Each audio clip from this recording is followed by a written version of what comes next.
Examiner trap చూడండి మా, question చూడగానే సింపుల్ ఇంట్రెస్ట్ అనుకుంటాం, సింపుల్ ఇంట్రెస్ట్ ట్రాప్ లో పడి rate of interest find out చేసుకుంటూ కూర్చుంటాం. అది కాదు, ఇది వచ్చి కానీ చైన్ రూల్. మన క్వశ్చన్ చూడండి ఏమి ఇచ్చాడంటే 4000 రూపీస్ ప్రిన్సిపల్ ఉందంట.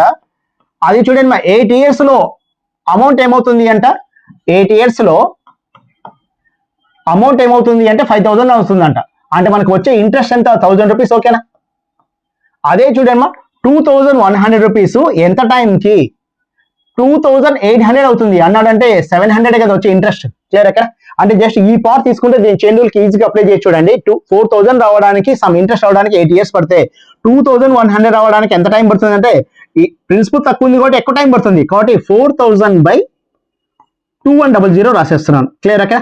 ఇంటూ మా మనకు చూడండి 1000 రూపీస్ ఇంట్రెస్ట్ రావడానికి 8 years పడితే 700 రావడానికి టైం తక్కువ పడుతుంది కదా. కాబట్టి 700/1000 రాసేస్తున్నాం. ఇంటూ 8 రాసేసేయండి మా.